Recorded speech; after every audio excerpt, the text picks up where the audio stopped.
여러분, 서울 집값이 대폭락이라, 이 말이 여러분 결국 지표로 나왔네요. 제가 여러분들하고 서울 집값이 떨어진다는 이야기를 다양한 지표, 특히 정환진 TV에서는 6개 지표를 가지고 계속 분석을 해드렸습니다. 그런데 작년 집값을 보니까요, 전년 대비해서 22.09%나 떨어졌습니다. 서울 집값이 말입니다. 이 정도면 대폭락 맞죠? 22.09%니까요. 이것도 평균입니다. 평균. 평균이 22.09%가 떨어진 거예요. 대폭락이죠. 뭐. 근데 이 대폭락이라는 단어를 제가 이렇게 선택할 수밖에 없었던 게 여러분 2008년에 우리가 글로벌 금융위기를 맞았잖아요. 그때 떨어진 거 보세요. 10.21%입니다. 그때에 대비해 보면 22.09%는 2배입니다. 2배. 금융위기 때 2배면 대폭락 맞죠. 제가 대폭락이란 말이 저는 틀리지 않는다고 생각을 합니다. 그만큼 말입니다. 집값이 난리도 아니었습니다. 그런데 문제는 여러분 22.09%가 떨어진 거냐? 아니야. 더 떨어질 수도 있어. 이런 이야기를 시장에서는 공공연하게 나옵니다. 심지어 말입니다. 여러분. 문정동 올림픽 패밀리 아파트 같은 경우는요. 떨어진 게 21억 원이 13억 4천까지 떨어졌잖아요. 그러면서 7억 5천까지가 7억 6천이 떨어졌나요? 7억 6천? 그렇게 떨어졌습니다. 7억 6천. 1년 만에 그것도 말입니다. 1년 만에 7억 6천이 떨어졌습니다. 그런데 요즘 조금 올라가고 있기는 해요.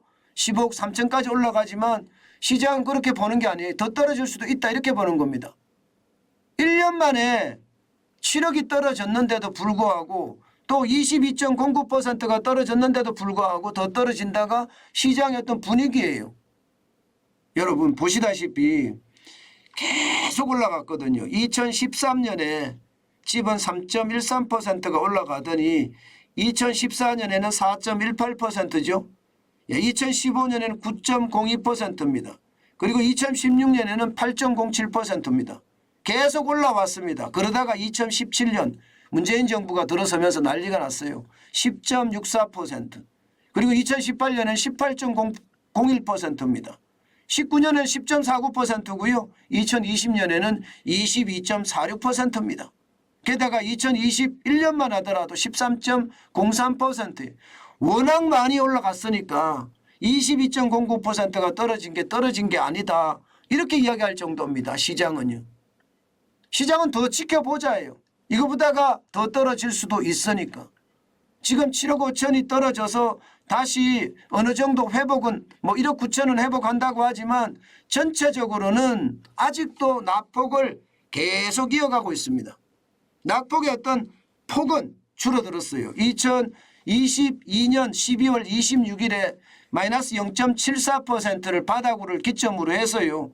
2023년에 들어와서는 이 낙폭을 계속 줄여갔거든요. 실제 말입니다. 2월에 들어서서는요. 마이너스 0.31까지 줄였고요. 그러다가 2월 13일 이번 주죠. 0.28까지 또 줄이고 있습니다. 그러나 분명한 것은 줄였지만 이것도 마이너스라는 거고 마이너스가 계속 이어간다는 이야기예요. 마이너스가 계속 이어간다. 물론 요즘 시장의 분위기는 좀 다르기는 해요. 분위기는 이게 영머니 무브라고 해서 시중의 돈이 정기 예금 적금으로 쑥 쏠리다가 최근에서는요. 예금 금리가 낮으니까 이 돈이 빠져나가고 있습니다. 그래서 주식시장에 들어가고요. 또 부동산 투자의 대기자금으로 계속 쌓이고 있습니다. 그렇기 때문에 시장은 어떻게 될지 모른다. 이게 일반적인 예측인데요. 기본적으로는요. 이자 앞에 장사 없다. 이게 경기가 잘 돌아가서 일자리가 많이 만들어지면 이자에 대한 부담이 없습니다. 소득이 늘어나니까. 그렇지만 지금 경기 자체가 많이 무너졌고요. 여기에 기업 실적이 따라가지 못합니다. 게다가 고물가 때문에 소비까지 줄였습니다. 소비까지 줄이면 기업들이 제품을 많이 생산할 수가 없어요. 일자리는 점점 주는 거고 일자리가 줄으면 소득이 줍니다. 그럼 결국 이자에 대한 부담이 커진다는 이야기예요. 경제가 활성화돼서 뭔가 분위기가 확 바뀌는 모양새가 나오면 모르겠으나 지금 현재까지는요. 머니무브 거대 자금이 이동하고 있는 것은 사실이나 이게 실질적으로 주식 부동산 어떤 매매로 이어질까는 좀 더 지켜봐야 된다 이렇게 생각합니다. 주식시장엔 조금 상황이 다르지만요. 부동산 시장에서는요.